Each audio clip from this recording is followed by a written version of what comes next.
happy Wednesday, July 27th, 2022, and welcome to a brand new edition of what we like to call the Clash of Champions. I am your host, the vegan you believe in Kirk Cadet, in the flesh as always, and this man needs no introduction, but he is.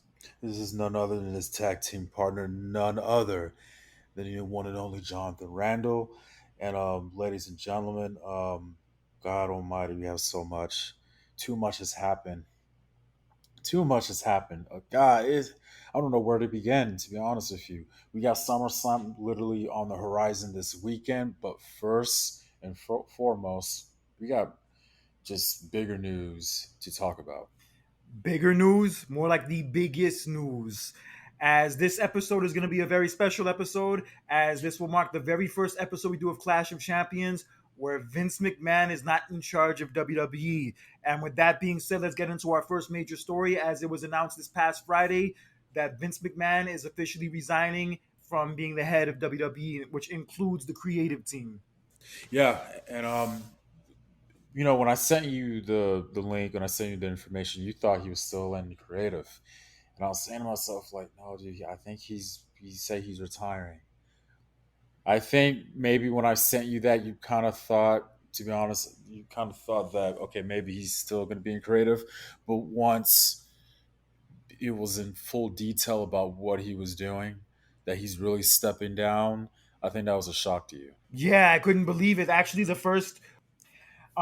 way I found out about it initially was that one of my friends who also likes wrestling messaged me about the whole thing, and he basically said, "Did Vince McMahon retire?" I'm like, "What the hell? What the hell are you talking about?" And then I go on my Facebook feed and I see it all there saying that Vince McMahon has officially stepped down from being the CEO and the head of WWE, and even Vince put out the tweet himself.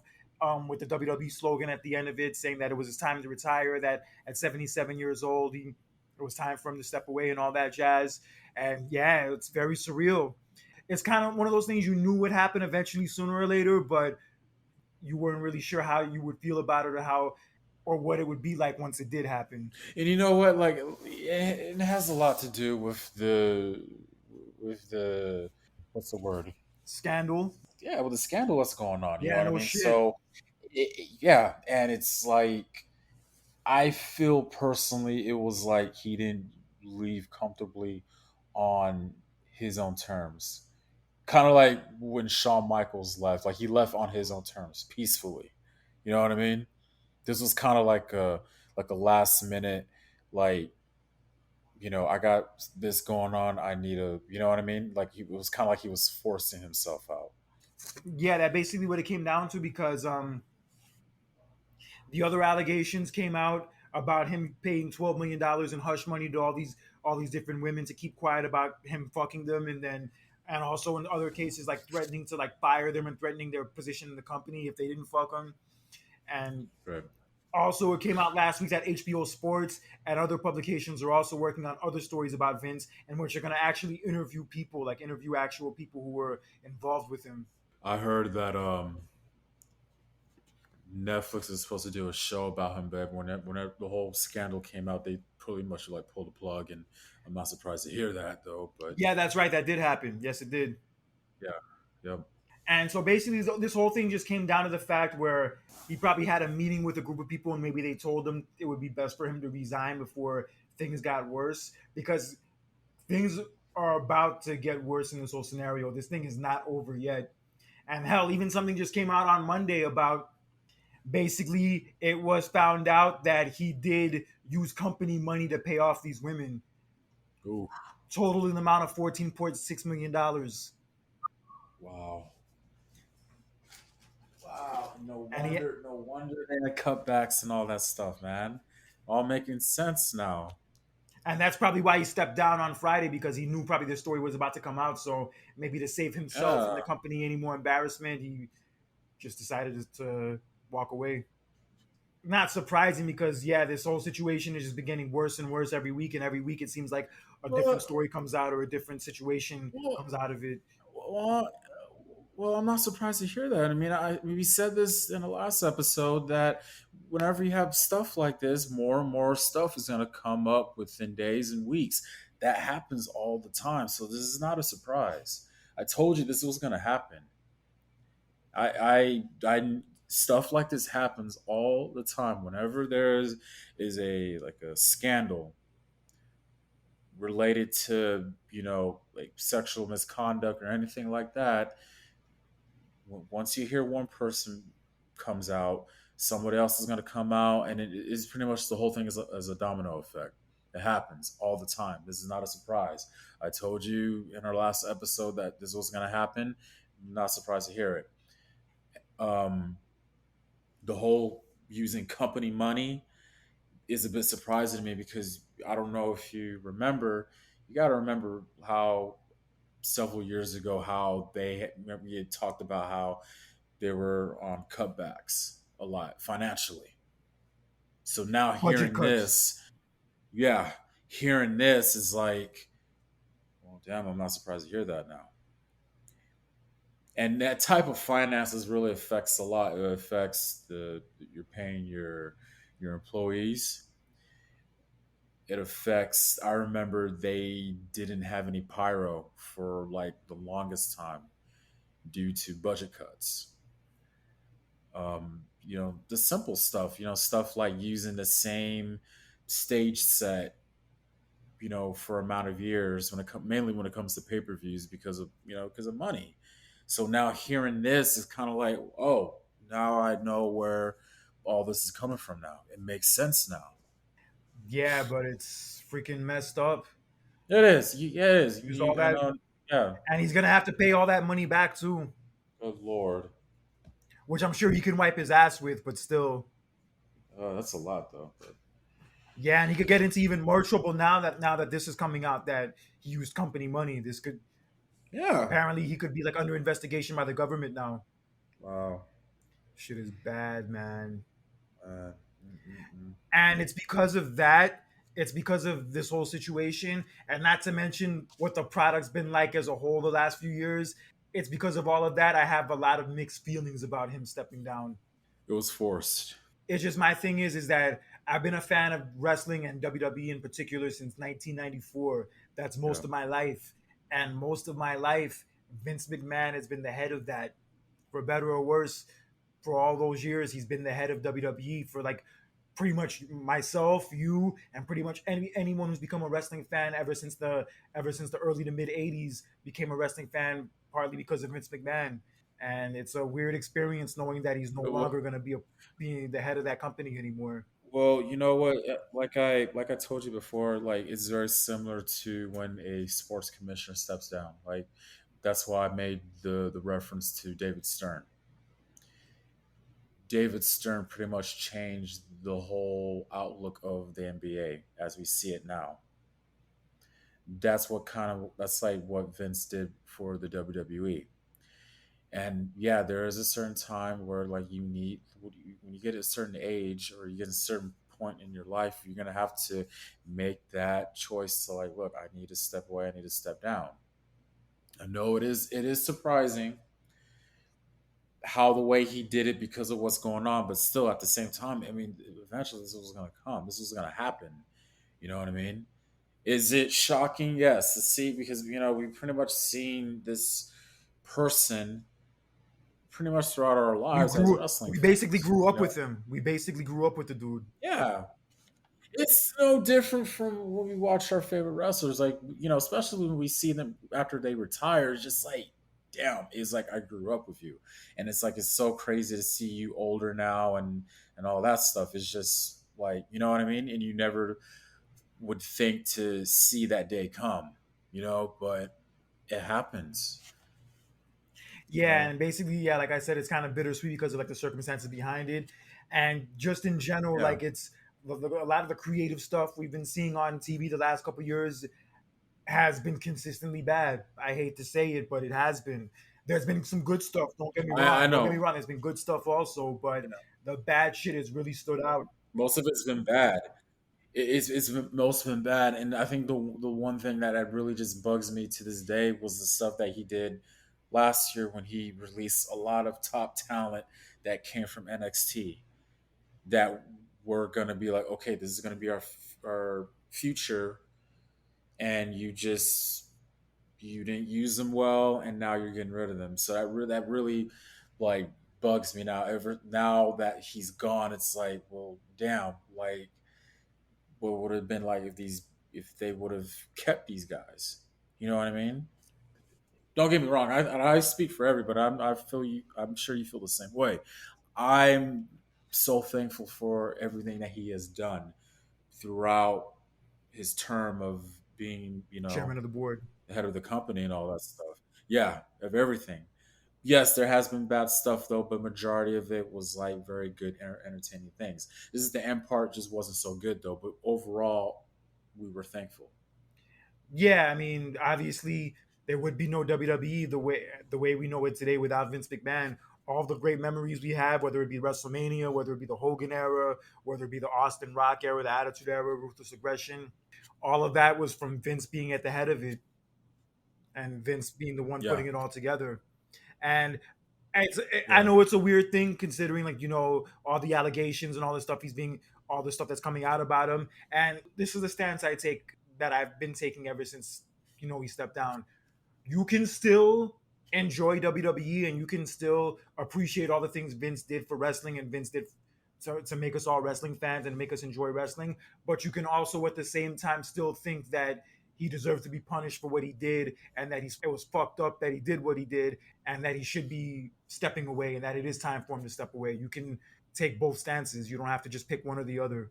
yeah. I mean, even if this stuff wasn't going on, let's say there was no scandal, he needed to step down, man, because again, it's just what he was doing. Is just like, dude, like I think he lost track of the I times, think as a businessman, I and think as a businessman, he's still solid. But just from a creative standpoint, just the shit we see on TV, nah, man, it hasn't been. no, no, no, No, I'm sorry. It's no. been consistently bad for years. And considering that he's the head of the creative team and makes all the final decisions, you have to put a lot of that blame on him. Hmm. So, do you think this is a good thing that Vince stepped down? Are you happy with that? He decided to walk away. Okay. I'm say I'm 50-50 on it. I'm 50 the part like, okay, I'm kind of glad that he is stepping down because he needs to, like, dude, you need to, what you've been doing creative wise hasn't been good. Okay, this is gonna be bring some change in the future, which I hope. Um, the other side is this decision that he made wasn't genuine. And you know what's funny? Mm. He made the announcement that he was stepping down literally like a day or two after the anniversary of when he was acquitted for the steroid trial. Oh wow. My stance on it is that it's weird, it's very shocking, it's very surreal. Like I never thought the day would actually come, but I will say I am happy with it. And with a lot of the changes now going on that we'll get into in a few minutes, I feel a lot of optimism as far as the WWE product goes that I haven't felt in a very, very long time. I mean, I'm glad that Triple H is. I never thought Triple H would be back in a creative, or just have any kind of a position within the company. Because remember, he kind of like got the boot like what, several months ago and all that stuff, and it was just like he's no longer in charge of NXT, and then Vince and Bruce are in. I'm just like, what the hell's going on? I'm just like, what? Yes, and let's get into that. Let's get into that real fast. It was announced on Monday that Triple H will now be in charge of the creative team and the creative process. And also, before Vince made the announcement that he was stepping down on Friday, it was also announced that Triple H will be the executive vice president of talent relations. Finally, back to our old ways now. We saw the work that he put in for NXT, and I am actually excited. I'm looking forward to what he's going to do now moving forward. Yes, and also Stephanie McMahon and Nick Khan will be co-CEOs now that Vince is no longer in that position.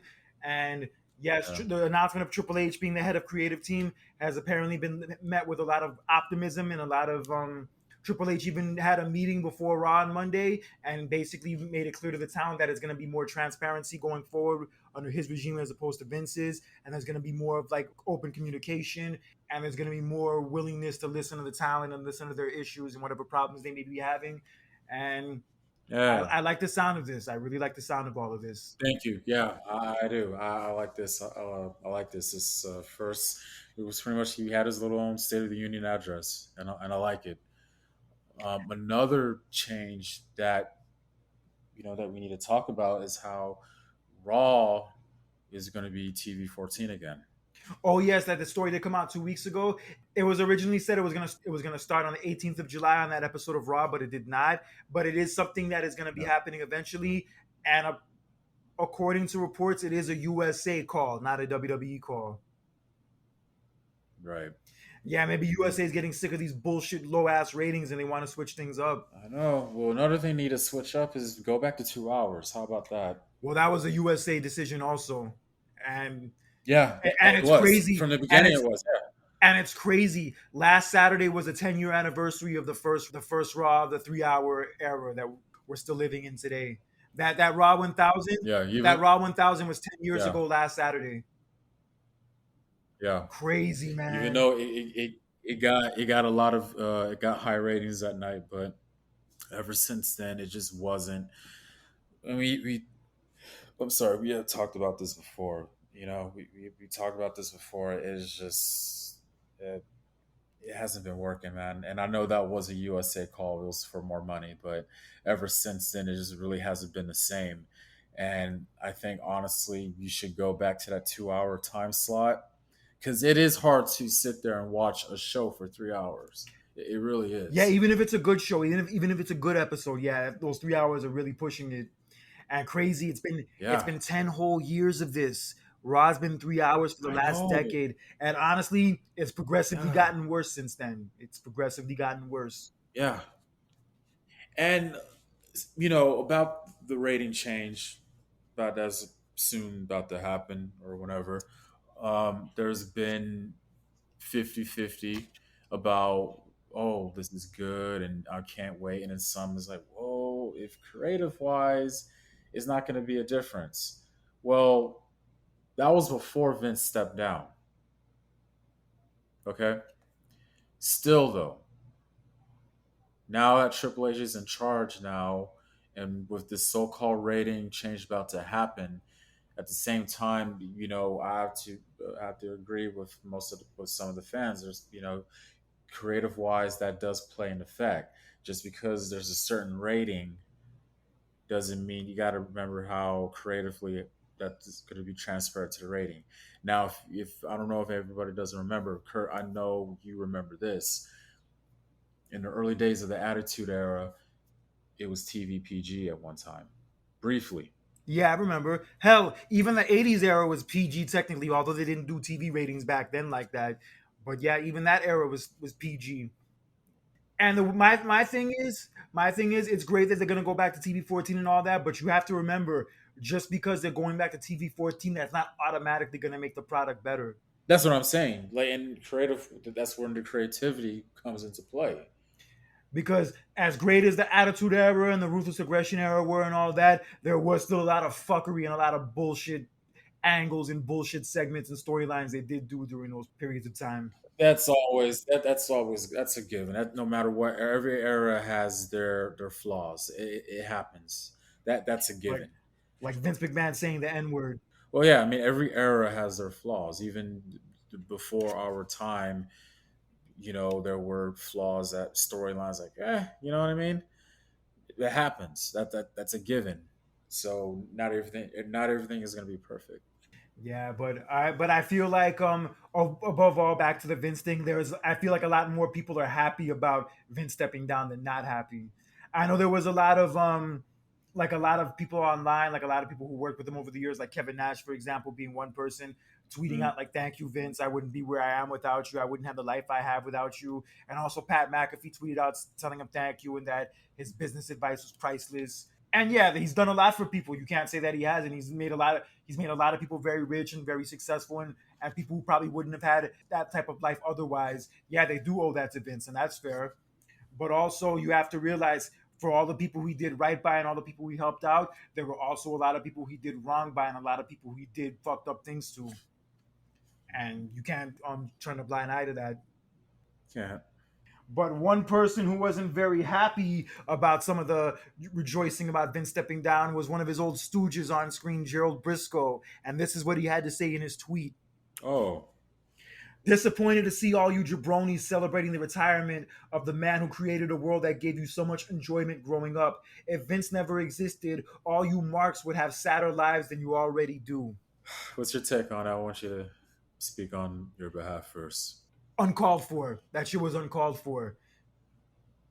Mm. Because look, like I said before, we give you can give Vince all the credit in the world for the great things he's done for wrestling and all the great stuff we enjoyed back in the '80s, '90s, early 2000s, etc.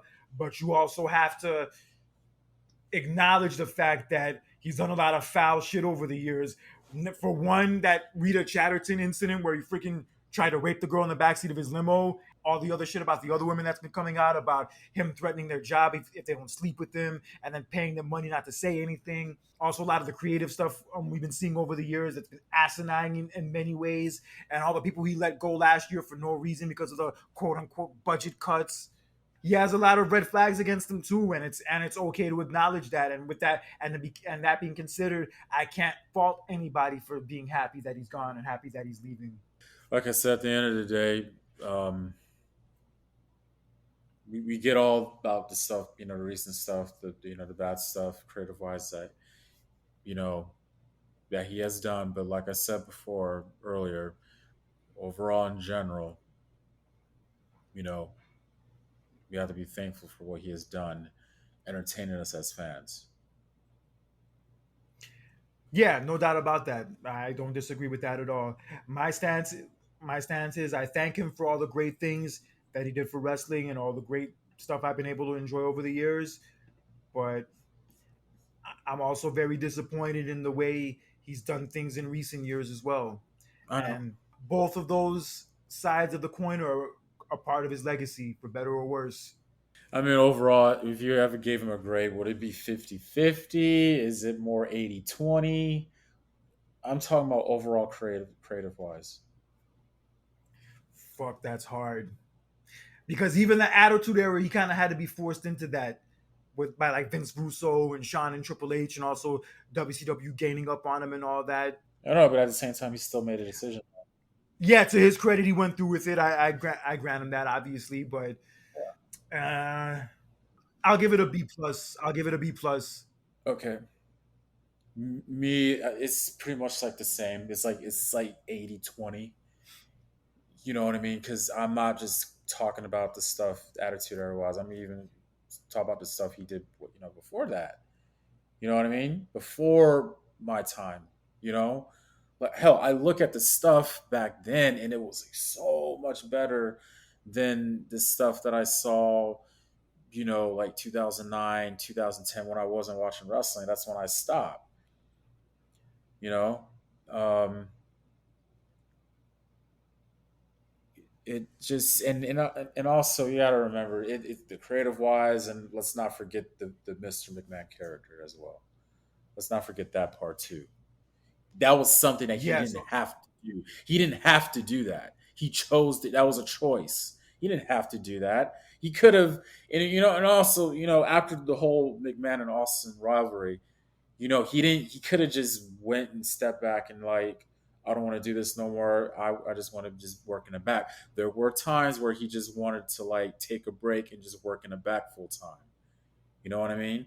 But he made the personal choice to continue on with this character that he was doing. and yeah, he was great at it as a character. Hell, even as an announcer, he was great at it. I'll never take that away from him. Oh hell yeah, yeah. Let's not forget that too. He was a damn good announcer, and I remember the very first time I heard him, I didn't even recognize, I didn't even know who it was, and then when I found out, like, what, Vince was an announcer? The hell, what? To be I honest, to be honest, was like, what could he not do? my first introduction to him was as an announcer. Like when I first started watching wrestling, I had no idea Yeah, he was the owner of the company. I just thought him as Vince McMahon, the announcer guy. nobody did. Nobody did. Nobody did. We didn't know that not until I like didn't know that until like towards maybe 90, like 97 ish. That's when I first found out he was the owner. yeah, yeah. But it's like what can he not do? I mean, look at it this way: it's his company, and who knows his stories better than he does.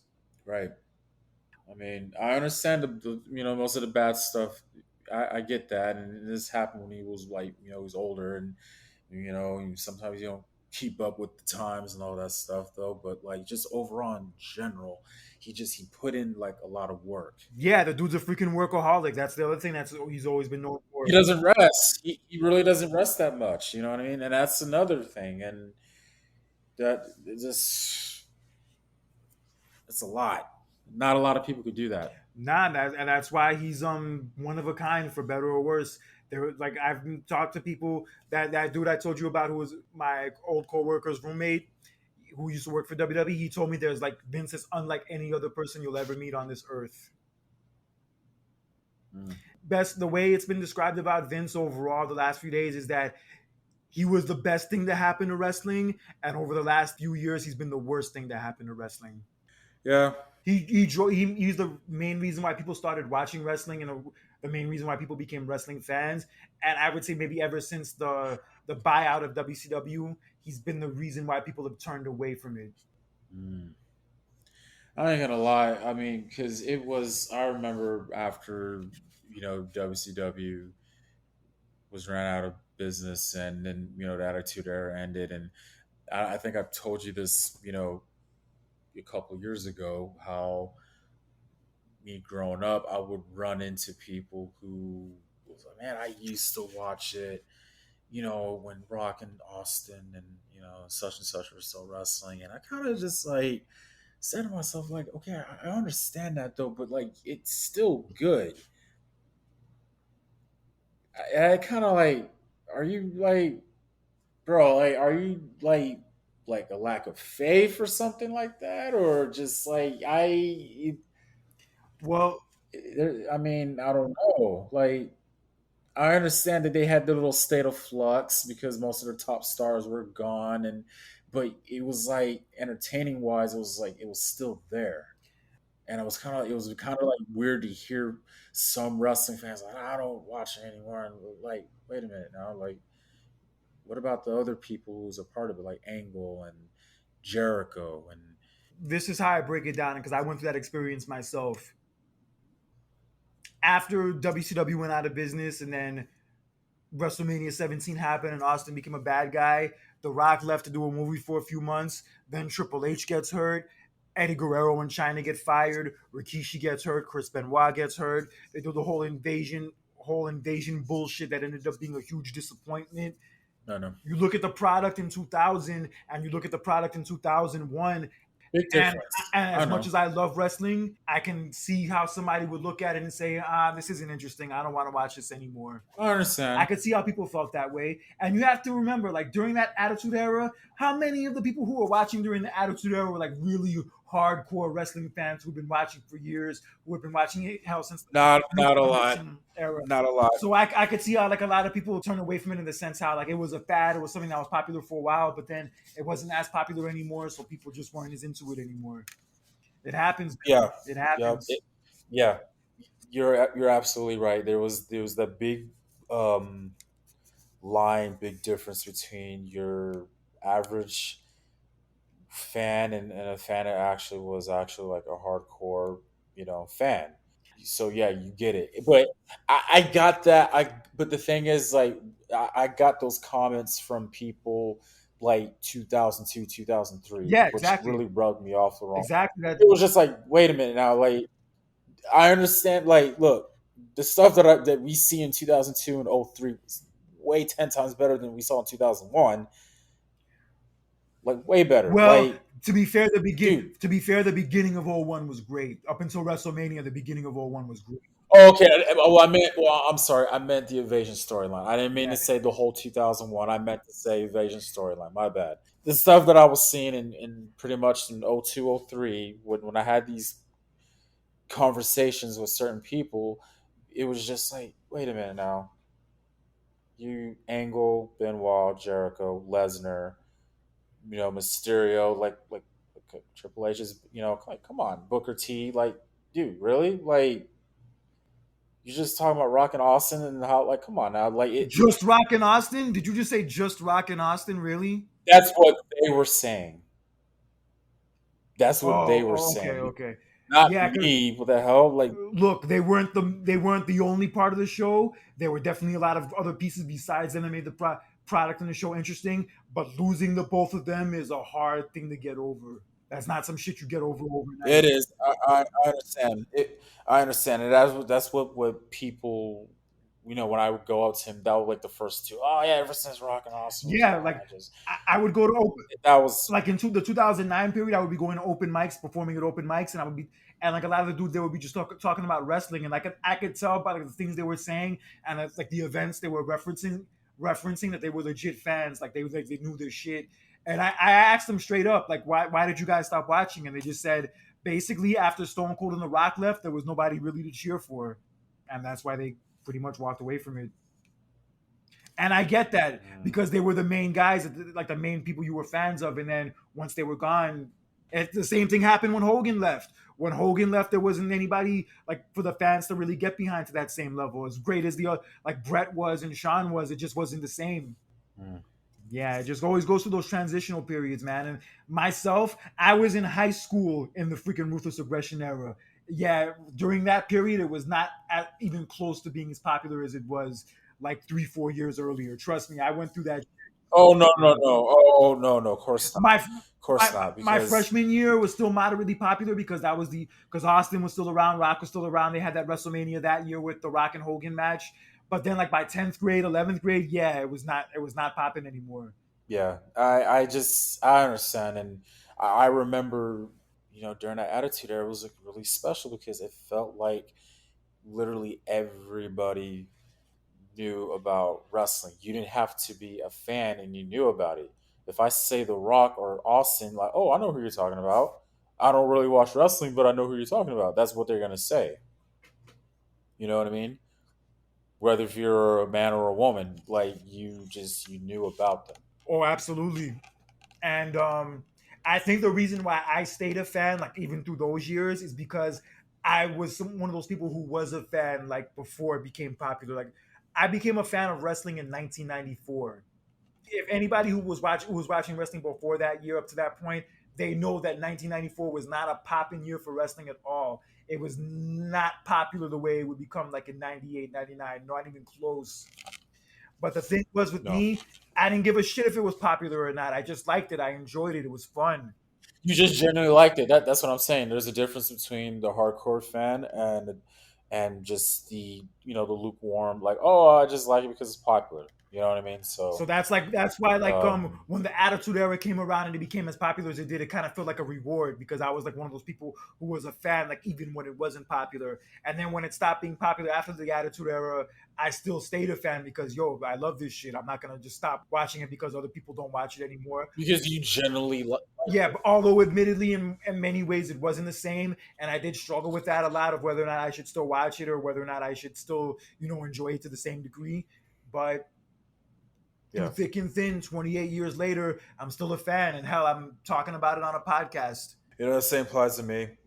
Like because a long time ago, I said to myself like I could never see myself stop watching it, and then funny, like a few years later, I took the choice to stop watching it because I just didn't. It just wasn't fun anymore. It was kind of like just like gut wrenching to see how it turned into versus how it was growing up, and it was kind of like like this is not, it doesn't feel fun anymore. I can't watch this no more, and I took the personal choice to walk away. And you want to know one of the reasons why it wasn't so And fun anymore? You want to know why? because of Vince. That's a part of it too. But you want to know the biggest like reason why the best explanation I can come up with? What? It became too corporate. Well, yeah, because you got to remember, because they had a lot of business deals with a lot of corporations. Yes, they did. That's a part of it, and that's money that they're getting. I get that. I get And it. you don't want to look that. I know, I'm just talking on a business standpoint. When you have that, you don't want to make yourself, image wise, you don't want to make yourself look bad, where you lose sponsorships and all that, you're losing money. So that was like, okay, we gotta kind of like need to clean up what we're doing. You know what I mean? So that was, yeah, you're right. That was part of it. I like this comparison I saw online last year comparing WWE to MTV, saying how basically like WWE and MTV were both very popular in the 80s and the 90s, but then like in the towards like the latter part of the 2000s, they sold out for corporate greed. And if you look at them now, you don't even recognize what they are anymore because basically they're now a shell of themselves, especially MTV. Yeah. I swear that channel should change its fucking name. That freaking channel needs to change its name already. You know what's so MTV my funny? ass.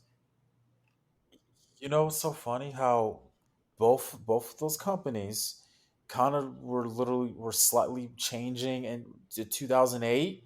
You notice that? Yeah, because in 2008 WWE went PG, and in 2008 MTV ended TRL and basically stopped playing music videos regularly. Yeah. Damn, 2008 was pretty much the beginning of the dark days, wasn't it? It was like pop culture wise. It was just like man. And it sucks because that year was pretty good up until that point, up until like towards the end of the year, like when the economy crash happened and all that. Before that, it was great. Yeah. Like the beginning of the year and even the summer, especially, yo, it was mad. 2008 was arguably one of my favorite years of the 2000s if it hadn't been for the way it ended. Honestly, it was too though. 2008 was a very fun year for me personally. You know, like Me that was my too. I junior had a year. blast in '08. Oh, it was oh my god, it was a fun year. It's just funny because where I work at, they play music. They'll switch it up. You know, one point they're playing 90s music, and then they're playing 80s music too. And I'm just like, God. Anyway, but one point, The Love Shack is a little old place where. so they would play. You know, they were playing songs from from the 2000s, and most of they were playing some songs like from 2008. No, like 2009, 2010, 10ish, and all that stuff. And I was just saying to myself, oh my God, like, damn. I just remember not liking music in 2009. Hated it. Other than Drake, yeah, there was not a lot of good I could say about it. Out of all the years of music, the one year that I just do not fondly like was 2009. It was just you really see the decline of music videos. 106 in Park was just like what the hell? Like, you know what I mean? Um, like pretty much towards the end of high school, I stopped watching it. Oh, I stopped way before then. Yeah, it just wasn't like a good year. I think 2008 was that last good year of music for me, to be honest with you. Mainly when it came to hip hop. It just it was like what is going on? Like what? Yeah, the whole vibe changed in 2009, 2010, and I didn't like it. Yeah, it was just like, Yeah, dude. there was a certain fun energy that existed before then, and then like in Yeah, 2009, it just wasn't there anymore. it just it like the mainstream music got all mediocre pop. And I don't have anything against pop music. And not to mention negative bullshit, negative stereotypical bullshit for that matter too. It got just so mediocre pop to the point where certain artists that were actually I'm not saying that they're bad, but there was like certain artists that were actually just true to themselves. It was kind of like they had to change their ways because of the mainstream, which it just rubbed me off the wrong way. It's just like To be fair, it was like that even before that, but I do agree it got worse in those years. it did because I remember Usher kind of changed his style of music during that time. I was like, dude, what? Oh, I oh, I know what you're talking about now. Like when he had that DJ got us falling in love again song and Hot Toddy and all that shit. Yeah, Hell, Neo was doing it too. Neo was also doing it. yeah, and I'm just saying, it was like a lot of popular The artists dance songs, yeah, like the were, dance shit. yeah, they were just true to themselves, but like certain. That's why I'm like when it comes to the music business, I'm kind of like I'm really pro for artists that don't want it to be signed to a major label because they don't want them to just tell them what to do and what to this and that to the mainstream. They don't want to do that. They want to stay true to themselves. So during that time, I got that vibe from a lot of popular artists that were once, they were like very true to themselves, but then later in time, they had to like be too generic because of the mainstream. Because the mainstream is a certain way. Now I have to just adjust and do like. Do you really want to do that, or are you just doing it like? Come on, like. To be honest, that might have been one of the things that turned me off from like wanting to pursue music further, because I was pursuing it for a couple years, and honestly, like I looked at like maybe some of the things I would have had to do in order to make it, and like maybe some of the ways I would have to compromise myself in a sense, and it honestly turned me off. Like imagine me doing a rap video like in $1 million suit, wearing like this big long ass chain that's so big it's freak I can barely hold it on my neck, and I'm like rapping, and I have like gold fronts in my mouth, and I'm freaking rapping about a bunch of shit I don't do. I couldn't even look at myself in the mirror. That's pretty much the. Yeah, man, like with like $1 million charm on the chain, and freaking I'm wearing like this big bright ass suit, and I'm chilling like in a Mercedes, and freaking rolling up to a nightclub, and I don't even like nightclubs like that anymore. You pretty much Get the describing. fuck out of You here. literally just define hip hop. Pretty no offense. You pretty much define hip hop throughout the main, pretty much like throughout the 2000s. Yeah, and I'm not gonna lie. I'm not gonna lie. Even back in the 2000s, I would complain about that stuff. Like when I would see like a Chingy video or like a Cash Money Oh video, my I'd be like, "Yo, this is the same old bullshit." And now I would kill to have some of that shit back. god. Oh my god. I think All right, but we let's get back to the we whole. really just went off a Let's go topic back. though, but it was a good chat though. Yeah, but let's get back into the whole Vince thing. So Yeah. after it was announced that Vince stepped down as CEO, Brock Lesnar, who was at the building for SmackDown that night, decided to leave the building. And from what I understand, the what he said before he left was that if he's gone, then I'm gone. Oof.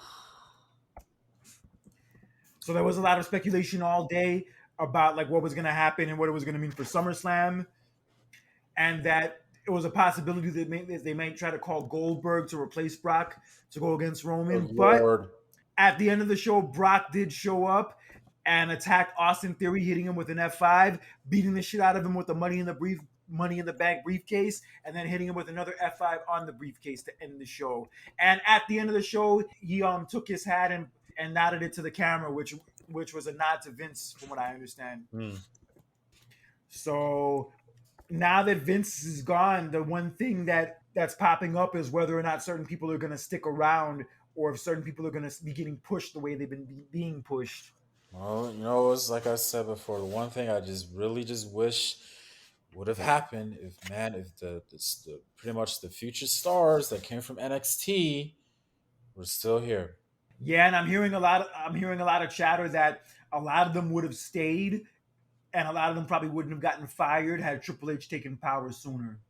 Yeah, and Like Adam Cole maybe wouldn't I have left, and all those guys, they no, probably would have stuck around.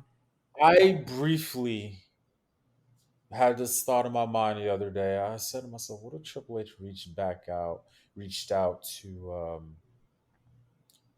Karrion Cross?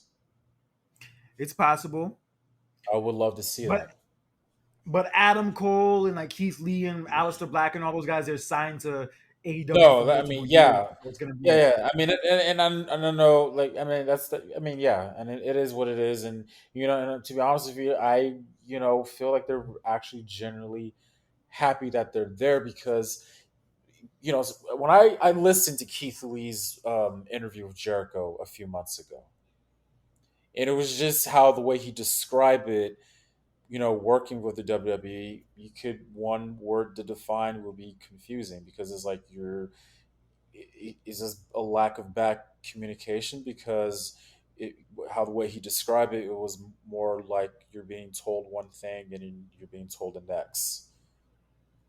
That's pretty much how he described it. And that's another point I wanted to bring up, is that for all these years, WWE would put out all these DVDs, all these documentaries about how WCW self-destructed, WCW did all this stupid shit that turned fans away, and WCW didn't know what to do creatively.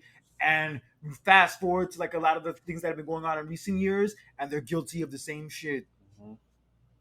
And you can't say that I'm wrong on that. Oh, no, absolutely not. No, absolutely not.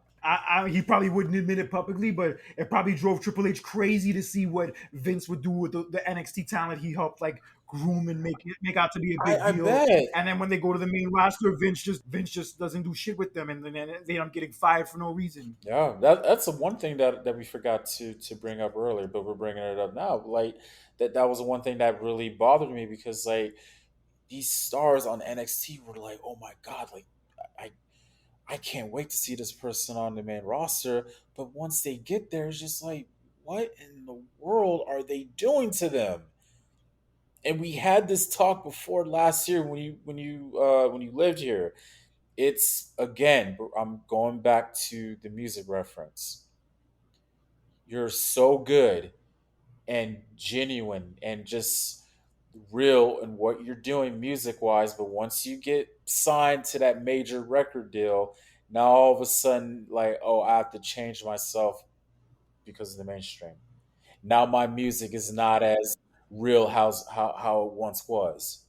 As opposed to just letting you be yourself and letting you continue to do the things that made you popular, made you relevant, and made you even important in the first place, and made you even Yeah. be noticed to be called to the main roster in the first place. Hmm. Yeah, it's crazy, man. It's weird, but not now. All the speculation is coming out that Brock might be done after SummerSlam. Now that Vince is gone, maybe Brock might not be sticking around either because Brock. I don't know if you know this, has been negotiating personally with Vince for years. Like he only deals directly with Vince and nobody else. And like Vince, and he even said in the Pat McAfee interview a few months ago that he looks at Vince as like a father figure in a sense. Um, And now that he's gone, where does that leave Brock? I don't know. It's tough to say. I mean, we all know 9 times out of 10 Brock is not winning on Saturday. And if he doesn't win on Saturday, it's very possible in the 20-year anniversary of his very first SummerSlam where he beat The Rock, this year's SummerSlam could very well be his last match in WWE. I know. This is crazy how everything is like 20. It's like a 20-year anniversary, and also like this past Monday it was Rey Mysterio's 20th anniversary, and I remember that moment like it was yesterday. So do I. I was watching SmackDown that night. That was a fun episode of SmackDown, by the way. But yeah, It Rey was. It Mysterio's was. debut definitely stood out that night. It did. I had a friend who didn't even like wrestling like that. I talked to him on the phone the next day, and he's like saying, "Yo, did you watch SmackDown last night? That Rey Mysterio dude is freaking crazy. I can't believe the shit he was doing." I'm like, "Damn, I bro, know. really?" I'm like, "Damn." Just All the the star just and the Rock was still there, Hogan was still there, all those guys were still there, and this dude's talking about Rey Mysterio. I'm like, "Oh shit, this Rey Mysterio dude's a big yeah. deal." Because you got to remember, because I used to, I was, I'm not how big of a wrestling fan that I am. Like I was also watching. I was so hooked on WCW, and when I found out about Rey Mysterio was coming, I was like, oh my god! I was like, he's coming to the W. Like, no. I was like, no way. He was like literally one of my favorite wrestlers in WCW, and because I was, dude, I know about this guy. And when I, had that debut, it was just crazy the attention that he was getting that year alone when he made his debut. Oh yeah, he was turning That head. year, oh my god, He was turning heads real fast. And hell, his first pay per view in the company was SummerSlam against Kurt Angle. First yeah, freaking pay per view. mm-hmm. But you know what's crazy though? His first pay per view in WCW and his first pay per view in WWE, he lost both matches. Oh man, I mean, it didn't hurt him. He was still fine despite that. But still, it's kind of funny yeah, though. yeah. Yeah, I was just watching SummerSlam '02 last week, and yo, that match with Angle, hell, that match isn't even 10 minutes, but yo, they killed it for the amount of time it did last. Oh hell yeah, they killed it. Oh, and it was a Did good it. way to start the show. Good way to start the show. Yeah, I was watching it with my And brother. I told you I met him, right? Mysterio, yeah, you told me that already. Oh, okay. With speaking of SummerSlam, let's get into the predictions for SummerSlam this coming Saturday real fast. Mm-hmm. So SummerSlam is going to be this Saturday at Nissan Stadium in Nashville, Tennessee, which I will not be attending since I went to AEW Dynamite last week. And how was that? It was cool. To be honest, it wasn't one of their better episodes, but it was still fun to go to a wrestling show for the first Was it time in a half while. full? I saw your photo. I was like, wait a minute, why is there like on the other side is like half the seats are like covered? Like, what's going on? Yeah, to be honest, it wasn't that packed. Yeah, the arena was half empty. Wow. Yeah, well, Oof. the thing is, for one, a lot of their top guys are out, like Brian Danielson, CM Punk, Adam Cole, Kenny Omega. They have a lot of top guys who are out, and also the I guess the arena they were in is not like really a big arena per se. It was at this arena called the Gas South Arena, and it's not like really a big famous arena or anything along those lines. But That's in Atlanta? yeah, it's in Atlanta. Oh, okay. It's in this town called Duluth. But it was like I said, it was nice. Oh, like a suburb. Yeah, it was nice to go to a wrestling event for the first time in a while. And also, when I was there, That's I good. spent a majority of the time talking to this dude who was sitting next to me that like who's been living in Atlanta, going to wrestling events in Atlanta since like '93, and he would tell me how he would go get like free tickets to like the WCW tapings that would go on in Atlanta, and like he would like meet all these different wrestlers, like Sid Vicious being one wrestler. His like wrestling knowledge extended like so many years and like so many different territories, and yeah, like this dude knew mad shit. And yeah, he'd been going to shows since he was like a little kid with his dad. Yeah, like all these different experiences he had and all these different memories he had. Yo, it was pretty trippy. He actually worked at the hospital and was one of the people who helped treat Ric Flair when he was almost about to die a couple years ago. Oh wow. Yeah, I couldn't believe that he said like Ric Flair even gave him a hug and said thank you for saving my life. Mm. Wow.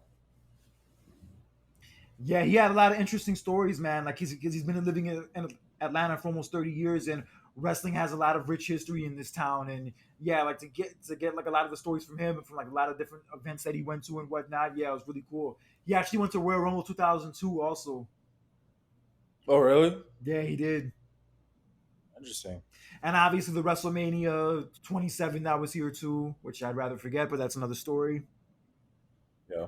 But yeah, it was cool like just to go to a wrestling event for the first time in a while. Like I said, it wasn't the best show per se. It wasn't sure I would like go home raving about, but whatever, it was still fun. And oh hell, Jermaine Dupri was there. Hmm. Jermaine Dupri came out with Jade Cargill when she was making her. I saw that. I saw that. Yeah. Yeah. I like the history in this town. That's one thing about Atlanta I like is like I like the history in this town, like the culture. All right, but in any event, let's get into this SummerSlam. Oh, SmackDown's gonna be here this Friday. Oh, it is. Yeah, at the State Farm Arena. Mm. Now that Triple H is in charge, I'm kind of almost intrigued to go. Yeah. Like I said, I mean, this is a big surprising change, and I'm actually looking forward to what's it going to be like, honestly. So Yeah, but the one thing I will say is that I would just not get my hopes up too fast, and I would not like expect everything to change magically overnight. no, it's not. It's gonna take time. Just like with the Attitude Era, it didn't change within one day. Like, ooh, it actually took a good few months to literally get into the groove of things. So yeah. Yeah, maybe they'll do away with the whole Raw versus SmackDown shit for Survivor Series. That would be dope. Oh God, I hope so. Let's get into the SummerSlam card real fast. For the SmackDown Women's Championship, we have Liv Morgan defending against Ronda Rousey. Liv Morgan is new. She's gonna retain, but I think Ronda's gonna turn heel after this. Interesting. So you think Liv Morgan might like pull off the upset and like Ronda will like, kind of go off the deep end as a result and then beat the shit out of her afterwards? Yes, yes. I could see that happening. I wouldn't mind that. Hmm. Yeah, I kind of don't want to see them take the belt off of Liv so soon. No. But if Ronda does win and turns heel, I won't be mad at that either. Hmm. But somehow, some way, I think Liv will retain. I think Liv will retain. And I would be very happy if it does go down that way. After what you're telling me, the attention that she's been getting as of late, so yeah, Yeah, she's been like selling a lot of she's been selling a lot of merchandise. merch and she's been getting a lot of good reactions at house shows. So like if that momentum is that well for right now, I could see them maybe wanting to keep the belt on her longer. And I wouldn't mind that. Yeah, I wouldn't mind at all. For the Raw Women's Championship, we have Bianca Belair defending against the WWE version of Lady Gaga, Becky Lynch. Literally look like Lady Gaga, how the way she's Did dressed you now. That literally. did you see that shit she wore on Monday? Yes, I did. Holy Yes, shit. literally. Good God, this is. Oh, Those are like the I'm high really looking heels forward. like kids who aren't tall enough try to use to get on the ride to the fucking carnival. I know. I can't wait. So anyway, I can't wait for this match. I don't know what to pick. I just don't know the pretty much the rematch from last year though. But no, this is going to be a longer match. Hell The yeah, and a better rematch from match. WrestleMania. Yes, but it's pretty much it's once again we have a WrestleMania rematch that's now a SummerSlam, and I've said this so many times. But majority of the times, whoever loses the match at Mania, they pretty much end up winning the rematch at SummerSlam. Usually, Damn, I yeah, don't know. usually that happens. Usually, yeah, I don't know who to pick. I do. Bianca. Really? Bianca retains. Okay. Hmm. I think. Because I think it'll be a good Becky match. is just yeah, just Becky's just God Almighty. She's been on the, she's been going through it a lot the past couple of months. You know what I mean? So But I think that Bianca does retain, although I believe it will be a great match. But ultimately, I think Bianca will find a way to pull it off and retain her championship. okay. Did you see her at City Field on Friday night, like with the at the Mets game, like throwing the first pitch? Ooh, Bianca Belair. no, no. Yeah, it looked pretty dope. She seemed like she was at like the thing I like about Bianca is that she seems like somebody who would be like be fun to be around and like who would be like somebody who like has a good energy to her. Yeah. Like if you met her in person, you could tell that you would like her. Yeah. And she's a good representation for the company, like the way she carries herself, the way she dresses and behaves. Like she's a Hmm. good role model in a sense. Yeah. Yeah, there was also I saw also some pictures of her she was posting with Montez Ford on the top of the Empire State Building on Monday before Raw. That I saw. Yeah, I saw that. That's dope. But anyway, I see Bianca retaining to avenge what happened at SummerSlam last year, and hopefully after this she can move on to the feud that she was supposed to have originally with Rhea Ripley, Gotcha. who just returned this past Monday on Raw, which leads us Yeah. to our next match. It's gonna be Rey and Dominic Mysterio against Damian Priest and Finn Balor in a no disqualification match. It was weird because I think the whole entire time I thought they were gonna do Finn Balor versus Edge for SummerSlam though. But I think they're saving it now for Clash of the Castle. okay. I think the Mysterios will win. Fuck out of here. You really? You think really? Did you watch Raw on Monday? Yeah. Did you see how the Mysterios won? Okay, now I remember. Go on. Yeah, basically on Monday on Raw, Finn Balor tried to do the Eddie Guerrero trick where he tried to act like Rey Mysterio hit him with the chair, but the referee didn't see it, and then Rey Mysterio flipped it on him, and the referee saw Finn Balor with the chair and thought he used it, and then they ended up winning the match. And also they had the attack on Rey afterwards backstage. I was getting the feeling throughout the night that they might have Dominic turn on Rey, and it ended up not happening. But now that they signed this match for SummerSlam last minute, I think it's gonna happen there. Mm, And Dominic will officially join Judgment Day, good God. or whatever's left of it. Mm. So, do you have the same prediction still? We'll have to see what happens, man. Because I had this, like, I don't know. I had this funny feeling, like, because I thought Dominic was going to turn on him that night when Ray was making, his speech. That's what I was thinking too. I thought it was like throughout that whole speech, I was enjoying it, but in the back of my mind, I was saying, "Oh shit, Dominic's probably going to turn on him at one point or another. It's probably going to Yeah. happen sooner or Yeah. later." Hmm. But that was a good speech, by the way. I enjoyed everything he said, especially about Eddie and Dean Malenko and all the different guys he worked with. Yeah, it was a Hmm. great celebration for the 20 years of being in WWE and everything he's accomplished. It was dope, and especially in the Garden of all places too. Yeah. Just seeing Raw in the Garden was just it was great to see, honestly. It was just, I love when they have shows in the Garden. Yeah, it had a fun energy to it, It but does. just after it didn't happen on Monday, and the fact that they're having a rematch at the pay per view, I could definitely see it now happening with Yeah. Dominic turning on him. Mm. Hell, I thought it was gonna happen at SummerSlam last year. Yeah. They were really just letting this whole thing, like, just, like, float like for like a year now. We were thinking that he's gonna turn on him at SummerSlam. Oh, they're gonna turn on him afterwards they didn't. Oh, we kind of thought it was gonna happen at WrestleMania, but it didn't. Yeah, but you know what was funny? Those memes I saw online about Rhea Ripley versus Aaliyah Good Mysterio, and the God, winner gets to be the winner gets Lord, Buddy Murphy, good Lord. because Buddy Murphy and Rhea Ripley are going out now, right? Yeah, I know that, and I was kind of shocked because I didn't know Rhea and her boyfriend at the time, like a year ago or a couple years ago. I didn't know they broke up. Happens, man. I didn't know that, but Yo, but did you yeah, see Rhea Ripley just grab freaking Dominic by the hair and like drag his ass? Jesus, I think Rhea Ripley's like the new leader of that Judgment Day faction now. you It's could say not Finn that. Balor, it's Rhea Ripley. No, yeah, Yeah, but in hindsight, it turned out kicking Edge out of that group was a mistake it was oh because they've been man, worse off ever since. I know Rhea Ripley get having her issues and having to leave for a while had a lot to do with it, but still, in hindsight, yeah, that group has been worse off ever since that happened. Edge is Ever since they like the kicked Edge out. spokesman. He's the veteran, and you kick him out. But I have to say, you know who I think has had Edge on promos in recent weeks from AEW? Yeah, Christian. Christian.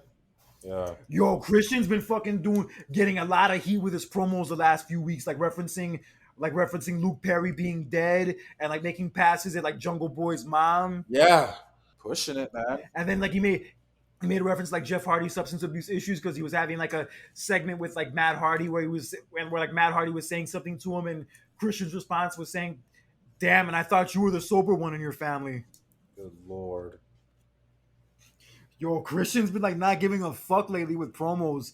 Yeah, like he Uh, made a pass at Jungle Boy's mom saying like, I know since your dad's dead, your mom's single now. So Jungle Boy's mom, if you're listening to this, you can meet me later at my hotel room. Jesus. Shit, man. Oh boy. So I have Finn Balor and Damian Priest winning this match, and Dominic will join the Judgment Day.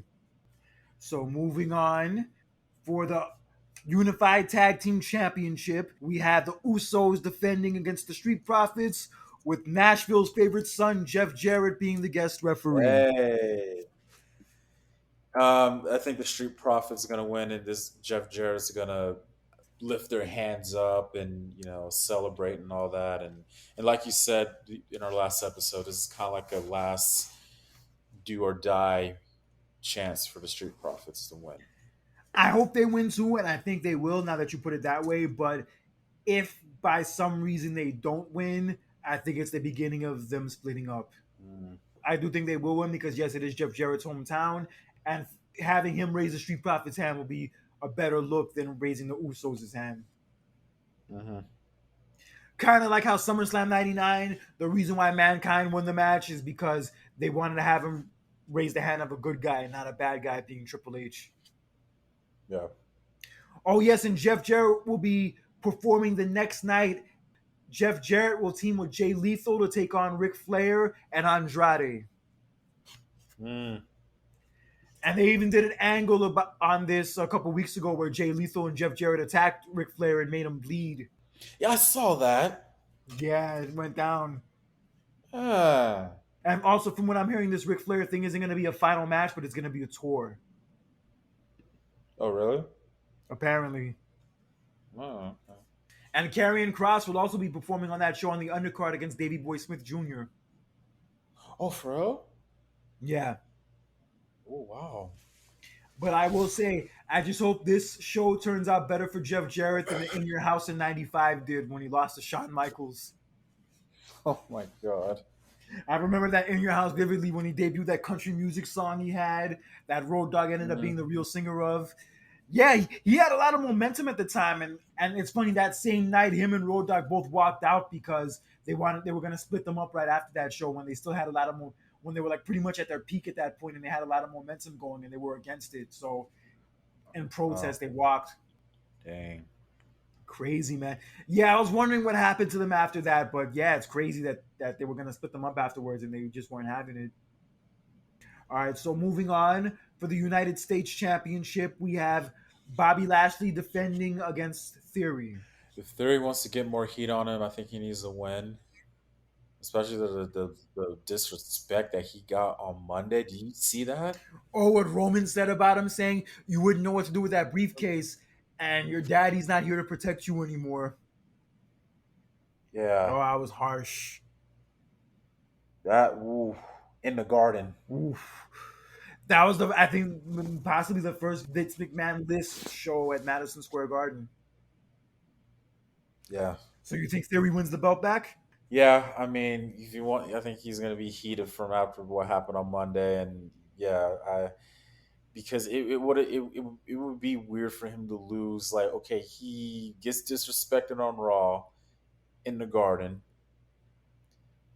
He's the holder of the Money to Bank briefcase, but he loses, and like, okay, this is gonna be the guy who's gonna try to take the title. It's like, come on, you know what I mean? That's a good point, actually. And Like, it's funny that ever since he's won Money in the Bank, he's lost 6 matches. yeah, and it's like, okay, this is gonna be like the so called guy. Like, come on, like you already tell that Roman's not taking his dude seriously. So it's like, as a fan, it's like, am I supposed to take this seriously too? And I know it's gonna take time for it to build, but you this is your chance to do it now. I guess now that you put it that way, I would have to agree with you. I think Theory is going to regain the title, but he's going to somehow cheat or like find some underhanded way to do it. Any way to get heat on you, dude. Anyway. Any way as possible. He plays that scumbag heel role very well. He has a hateableness to him. He does though, but he just hasn't really been getting the job done as far as like getting sneaky wins and all that stuff. He's been losing, and that's like that's another point. You could be a smug, turn off of a heel, Arrogant but at the fuck. same, yeah, but at the same time, you have to win your matches in order to gain heat on you. Absolutely, I agree with you. Yeah, so I think Theory wins the belt back. So moving on, we have Logan Paul taking on The Miz. The Logan Paul. I just like it again. I was shocked, but it was kind of like intrigued that he signed a contract with them. You know what I mean? Because after what I saw at WrestleMania, I was just like, dude, this. I was like, okay, wow, Yeah, but the one complaint I'm hearing a lot is that it feels like he's being miscast as a babyface right now because he has like a natural heel presence towards him, and him playing true. a babyface doesn't feel right. And I understand, but you gotta remember, this whole happened because of what happened at WrestleMania. And the crowd cheered when Miz did it to him. When Miz laid him out with a skull crushing finale, they cheered for him Yeah, because, it's like, just I think that apparently that's what they wanted to do, that to make to like gain babyface sympathy for Logan Paul, but that shit did not work, and it's not working now either. yeah, it's just I don't know. You watched that segment on Raw, right? Yeah. You could tell, like, yeah, the crowd's not really into Logan Paul that way. They want to boo him. They don't want to cheer him. Hmm. Especially if you're like a celebrity. Yeah, the only other celebrity I could think of who got booed that way, who was actually wrestling in a match, was Floyd Mayweather. Yeah, yeah. I think initially they tried to make him a babyface in that feud, but then quickly they started to see that, yeah, they're not going to cheer this guy. Nope. Nope. It's funny, that match was supposed to go two different ways before it officially became Big Show and Mayweather. Oh yeah, because he told me who was supposed to, because Mysterio was supposed to be involved, and he got hurt, and Originally, I think they wanted to do something with Oscar De La Hoya also, where like it would be like Rey Mysterio and Oscar De La Hoya against Mayweather and somebody else, but then De La Hoya didn't want to do wrestling, so then mhm, it switched to Rey Mysterio and Mayweather against Big Show and Shane. But then Rey Mysterio got hurt like right before WrestleMania, so then they just changed it to Big Show and Mayweather. gotcha. It's crazy. They actually have Mayweather's tights from that WrestleMania and a plaque like at MGM Grand. Yeah, I seen it. I seen it. Yeah. All right, so moving on, the other celebrity match on SummerSlam will be Happy Corbin against Pat McAfee. Pat McAfee is gonna win. It's funny the background between these two because they both played for the Colts. And they were roommates during their rookie season, yeah, in 2009. Crazy. And it's funny, from the few segments they've done in a few weeks, it's kind of becoming clear Pat McAfee is arguably the best promo in the company. And I'm not joking when I say that. Yeah. Oh, and us. Let's congratulate him on his max contract that he got. Yes, he did sign an extension. Yeah, he signed for 3 more years. Yeah, congrats to him, dude. He deserves it. I'm happy for him. He's a great part But of the show. He is even hell Michael yeah. Cole has said himself. Even Michael Cole has said himself that working with Pat McAfee has like revamped his career. Oh, wow. See? Yeah, so Pat McAfee wins. If it's anything like his performance at Yes. WrestleMania and the other matches I've seen him in, we are in for one fun match. No questions asked. Yes. Hell yeah. And in the main event, And last but not least, yes, and the a, main and event. a match we've never ever seen before, we have Roman Oh my Reigns god. defending the Unified Championships against Brock Lesnar in a last man standing match. Oh god. Who's gonna win? Well, after you told me how Lesnar's may gonna be leaving after this, it's very obvious that Roman's gonna win. So it's funny how this is last man standing because I really cannot stand this match now. Maybe with that stipulation, it might be a little more interesting. And also, I heard that the Yeah. WrestleMania match was supposed to turn out differently, but one of them actually got hurt. Oh yeah, yeah, Actually, one of them yeah. actually Roman got got hurt hurt. during the match, so like it didn't. They had to end it a little early. So Yeah. maybe they could switch it up a little bit. Maybe it might be better than some of the last few matches we've seen between them. But I'm just not interested. I'm sorry. I'm just not interested. Me neither, dude. It's just I kind of lost track of how many times they face each other now. You know. This is gonna be their sixth pay per view match. Their sixth pay per view match. So, oh, wow, And you know what's wow, funny? This is the very first match to main event both WrestleMania and SummerSlam in the same year in 2 separate years. wow. 2018, we got this match at both shows, and now this year we're getting them at both shows. Good lord. Yeah. And I don't have good memories of those matches from 2018 either. No, this is the only good one. The best one was their first one. Another freaking red flag on Vince was the way he was booking Roman for 5 years up until the point they turned him heel. Mhm. And those whack ass promos he was writing for him too, with the sucker and succotash bullshit and the fucking Looney Tunes catchphrases and shit. It's like, bro, you were asking people to boo this guy.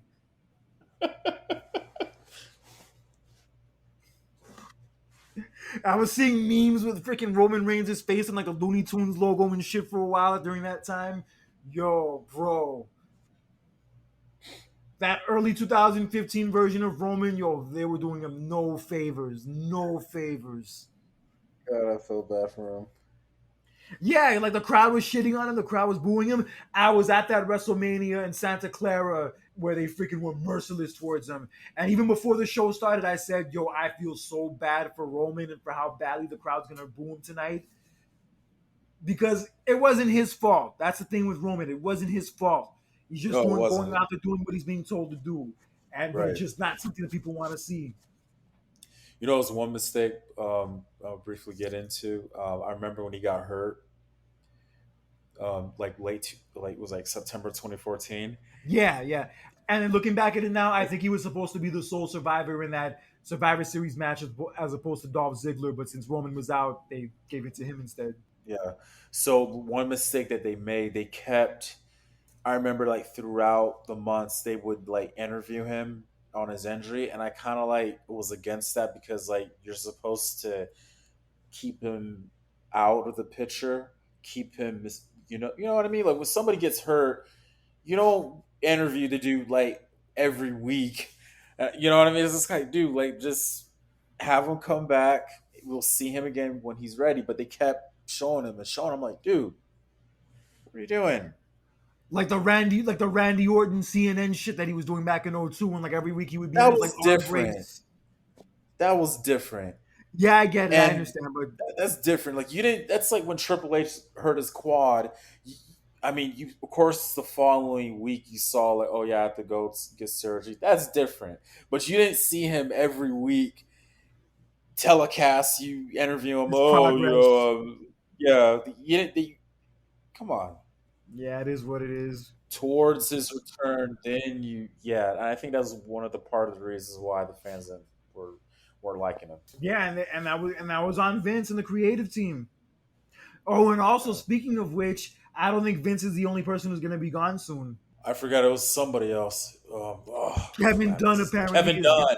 Yeah, Yeah, Kevin Dunn. Kevin Yeah, Dunn apparently his days are numbered. yeah. I've been hearing for years that like Triple H and Stephanie don't like him, and that once Triple H and Stephanie gained power, that he was going to be as good as gone. Yeah. Also, Bruce Pritchard. Bruce Pritchard's probably not going to be around much longer either. Because yeah, initially it was announced that Bruce Pritchard was going to be in charge of creative before, but then it switched to Triple H a few days later. And yeah, Gotcha. the thing is that Bruce Pritchard is a Vince McMahon guy. He's not a Triple H and Stephanie guy. Mm. Hell, Stephanie was the one who fired him the last time he was in WWE in 2008. Oh wow. It was Stephanie. Yeah, Stephanie was the one who fired him. Yeah, crazy man. So I guess Bruce Pritchard's podcast will be a lot better going forward if that ends up being true. True. Yeah, but a lot of people apparently won't be missing Kevin Dunn very much. He hasn't been very well liked for a very long time. Gotcha. He's in charge of the production, right? Yeah, director. I think his title is director. So I'm assuming he's the one who does that weird all holographic. Whenever the wrestlers will come out to the ring and they have like the those animations and crap. That's him doing that. I believe so. Yes. Jesus. And also, from what I heard, he also said that Becky Lynch shouldn't be like pushed or put on TV as like a featured act because she wasn't attractive enough. Oh God. Like his ass could do any better. Fuck out of here. That bullshit.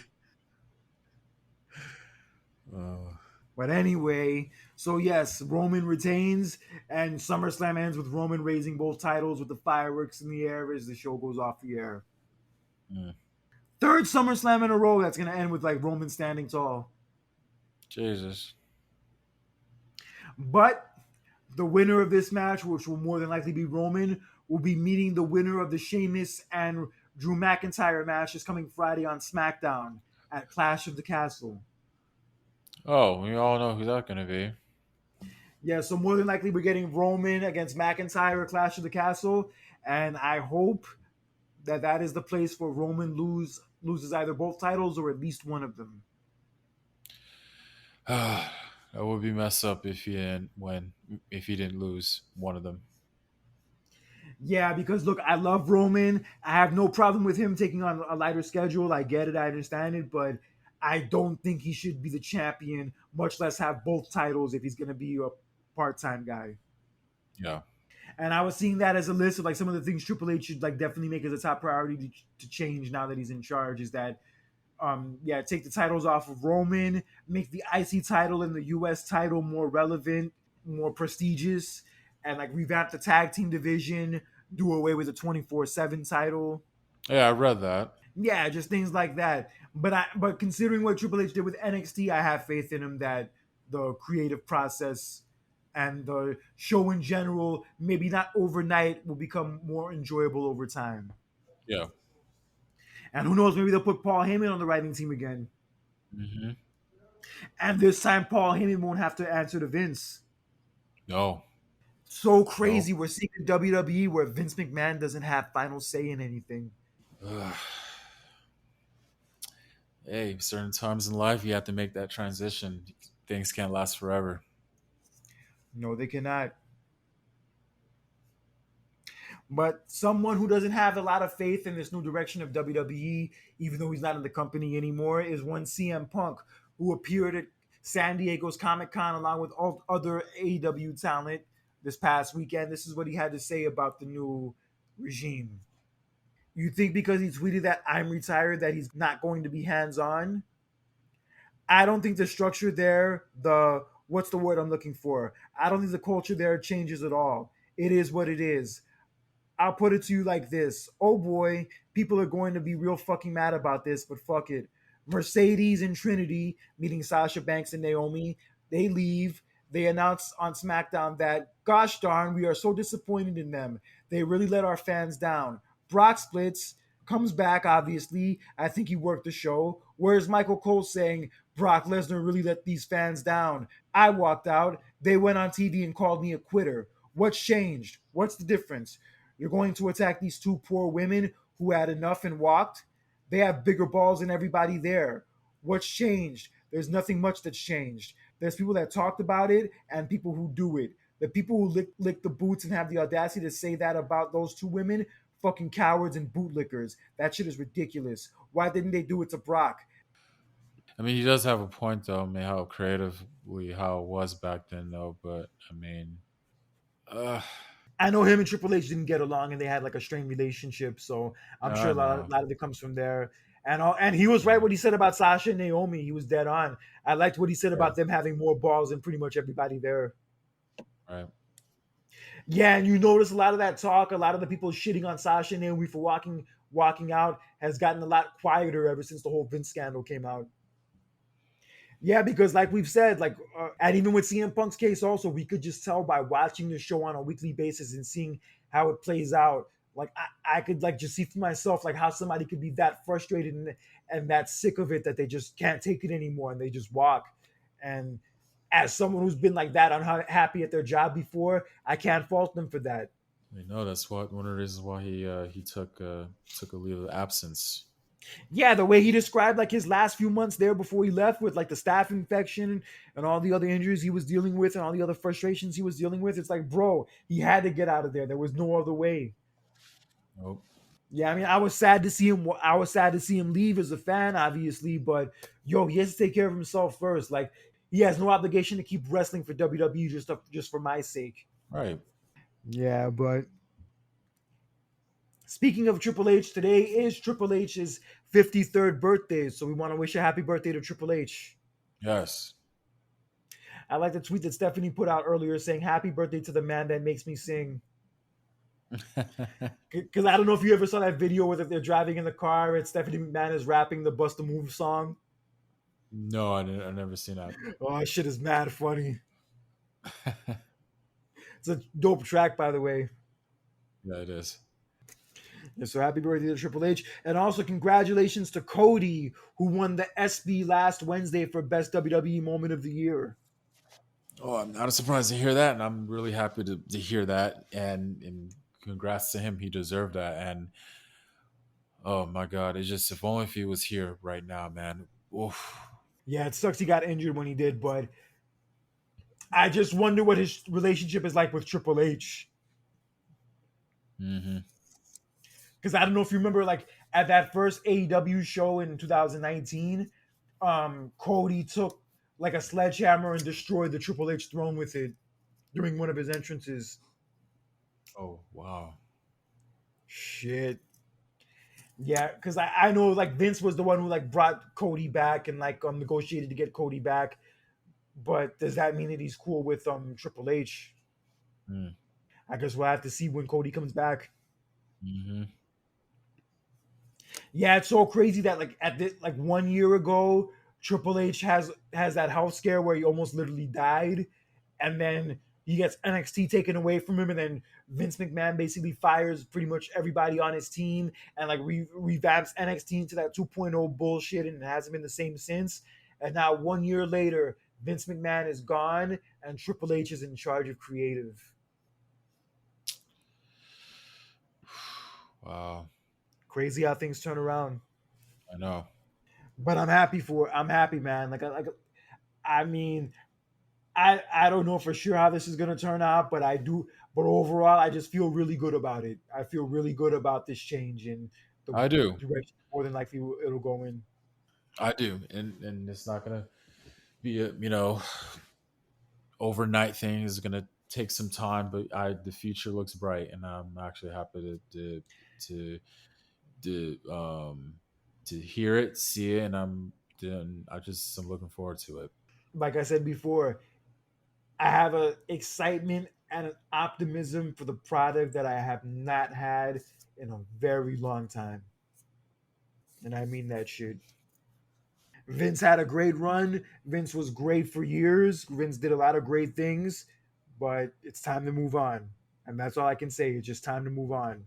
Certain things life can't last forever. So eventually was going to happen though, but he was it was more like he was forced more than genuinely walking away. Yeah, it goes without saying the big reason why he stepped down is because of this. Yeah, because of this whole scandal, and yeah, like basically, I'm sure he probably got to the point where he had to walk away before it got worse because a lot more scandalous shit was about to come out, and rather than embarrass the company any further, it was best for him to step down. And Mhm. it's possible the board of directors had a meeting with him and told him that, and that's what happened. But he still has majority vote, though. He still holds a lot of the stock too, and the majority vote in the board of directors, even despite the fact that he's stepping down. Right. But he unloaded a lot of the shares of the stock from stepping down too.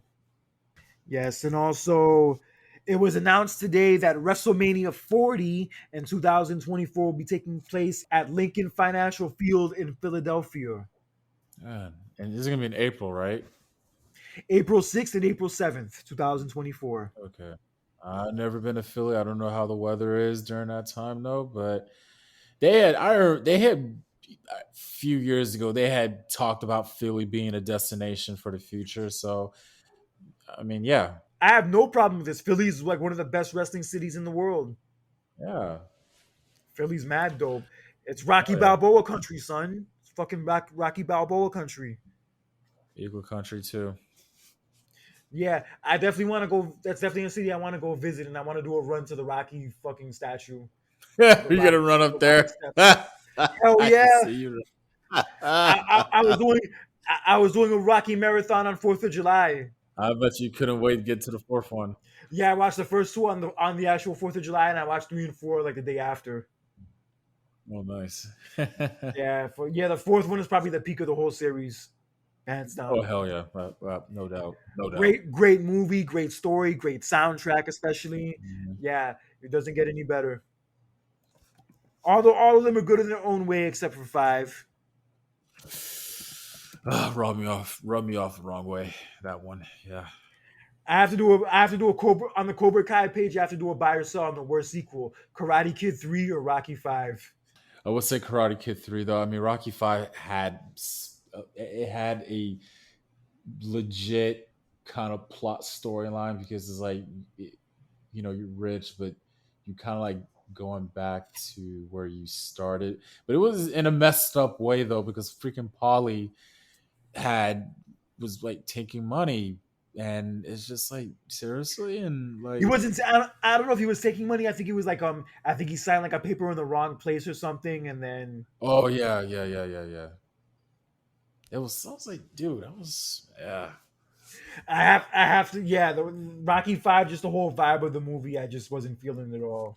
No, because like I understand that he had concussions from the fourth one, but it was like really like, dude, like you know what I mean? It's like you were like, it was funny how he was speaking all proper when he was rich, and then all of a sudden that he's poor. Not I want to say poor, but middle class again. Now all of a sudden it's like I don't know. It was just weird to me, Ah honestly. man, speaking of that, now that you bring that up, you know it was so cringe in like Rocky 2 when he was like doing those commercials and he had like a hard time reading the lines. Yeah. Oh my god, that was shit was so hard to watch. I'm sorry to say, yo, that shit was so cringe. And then the third one is he's like all civilized and Yeah, he's like doing the telethon with the little kids, and he's on the Muppet Show. He's in the talk show. He's like wearing these nice suits, and he's like all dripped out.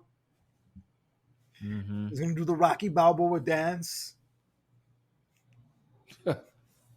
And you were the biggest joke in the third one was that training session he had before the first fight with Mr. T when he had like all the balloons there and all the fucking bubbles there and the freaking petting zoo and the kissing booth. It's like, bro, what the fuck are you doing, son? Is this a boxing match or a fucking like convention? Like freaking You knew Rocky. he was gonna It lose, was like Rocky Access. It's like freaking Rocky before there was WrestleMania Access. There was Rocky Access. and you knew he was gonna lose by the way he was training. Hell yeah! Holy shit! But also his manager dying like before the fight had a lot to do with it. Yeah. But damn, but I hate to say it, I always laugh like at that scene when like how Rocky reacts to like Mickey dying when he like starts mumbling, saying, God. So bad. It's a sad scene, don't get me wrong, but like, yeah, just some of that verbiage was, oh my god. It's funny, if it weren't for Rocky 3, there would probably be no WrestleMania if you really think about it. Well, no, you pretty much put Hulk Hogan on the map mainstream, and it was 1982. Mr. T too. What the fuck? Mr. T also. I was about to mention him too. Calm down. Yeah, freaking within 3 years they would both be at WrestleMania 1 in the main event, and they would come out to Eye of the Tiger, ironically. Yep. Classic, bro. Classic. Yeah, but the one cringeworthy moment in Rocky 3 was like when Rocky and Apollo were like jumping up and down on the beach and hugging, with like Apollo with the half cut off like tank top. Yeah. That. Holy shit. God. There is no tomorrow, Rock. There is no tomorrow. All right, but anyway, yeah, yeah. So WrestleMania is coming to Philly for the first time since 1999, and I think I would love to make the trip for it as long as the weather presents itself. Okay.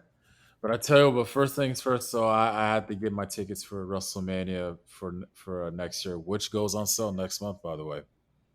Hollywood. Hell yeah! Maybe they'll use LeBron for an angle for Mania next year. Good lord, Maybe LeBron versus Austin Theory. Jesus! Or they could do a Ay. tag match. They could do a tag. They could do a tag team match. I have an idea. Wait a minute. I have an idea. LeBron and Bobby Lashley against Kevin Durant in Theory. What? God. They don't even do pay per view business anymore, but that show will still do 1 million pay per view buys. Shoot.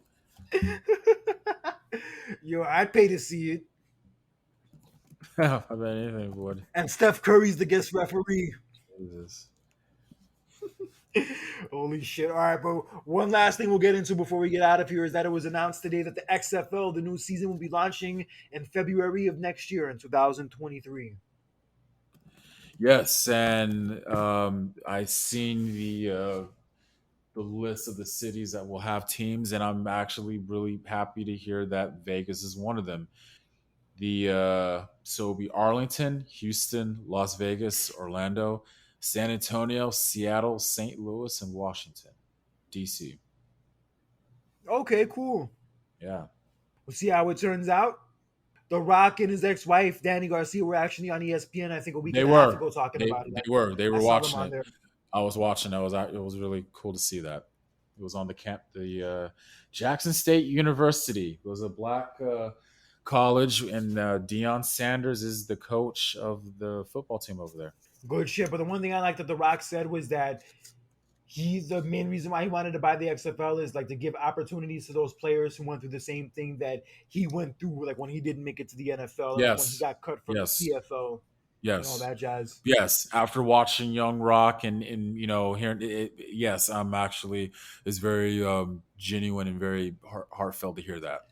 I actually have to be honest with you, that episode I really related to, like when he was going through those issues after Hmm. he finished college and his football career, because I've kind of been, I guess in my case, been going through that also ever since I graduated from school with the whole journalism thing. How I haven't like really found like a steady job and like a steady career yet, and seeing like that the Rock actually went through the same thing and in some ways went through it a lot worse than what I've been going through in my situation, it gives me hope. It legit gives me hope, and that gives me like the mentality that like even though I'm not where I want to be right now, and on paper it's not looking great, it doesn't mean it can't eventually change, and I can eventually find my own path and find a path that gets me to where I need to be and gets me to where I want to be and like where I find that success I've always longed for. So Wow. I fucks with that. That's why in many ways The Rock is like one of my favorite wrestlers, not necessarily because of like him as a performer and him as a character, but just the kind of person he is and like what he stands for and like what he tries to do for Hmm. people and how he tries to help people. I agree. And even when he was on top, like when he was a main guy, like he seemed like one of those main guys who was like unselfish and who was always willing to give back and who was always willing to do the right thing. And honestly, like when you think of like all the top guys and most of the top guys, it's a rarity. It's a freaking rarity. It's very it's not often when you see guys like that in the business who are selfless. Even like Undertaker, who are actually just giving. They don't think about themselves. They And they put the I mean company top first. guys, but I just mean like top guys at that, like main Yeah, guys. yeah. Yeah, yeah. Because you think of the Rock in his prime, and many big match situations, he lost a lot more than he won, Hmm. but it didn't make him any less of a star or any less special. Yeah. And I think a credit to like the way he carried himself as far as like being in wrestling goes, a big credit to that would have to go to his dad because I'm sure he learned a lot of that from him. Hmm. Oh, of course. You could tell by watching the show his dad had a lot of faults, but if there's one thing his dad did right was that shit. All right, so I think we've said what we needed to say today. So it's going to be a very interesting couple of months going forward with the new direction in WWE, and SummerSlam specifically this Saturday. I think is a lot more interesting now than it was a week ago, and I personally am looking forward to it and seeing what comes out of it. Same here. Sucks that Riddle and Seth Rollins is off the card, but I don't know what's gonna happen. Yes, that's right. That's right. I meant to mention that earlier for a storyline injury to Matt Riddle. I'm not sure exactly what the situation is and why exactly the match is being canceled for sure, but as of now, it is not happening. Man. It's too bad. Oy. Mm. And it was fun. And that's one of the main matches I was looking forward to. Also, that match I was really Me, excited for.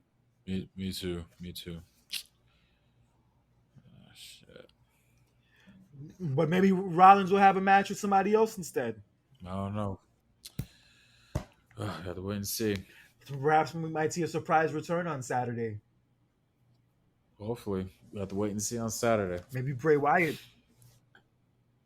Hmm. or maybe Killer Cross, maybe Karrion Cross. God, I love to see that. Or maybe DJ from Hustle and Flow. Memphis and Nashville aren't that far from each other. Maybe he'll make a cameo. Oh Jesus. Hey, yo, it's hard out here for a pimp when you trying to get this money for the rent. I have to say, Terrence Howard in that movie was better than most rappers are now. I agree. So crazy that freaking song won an Oscar. Freaking crazy. Man. All right, but in any event, enjoy SummerSlam this weekend.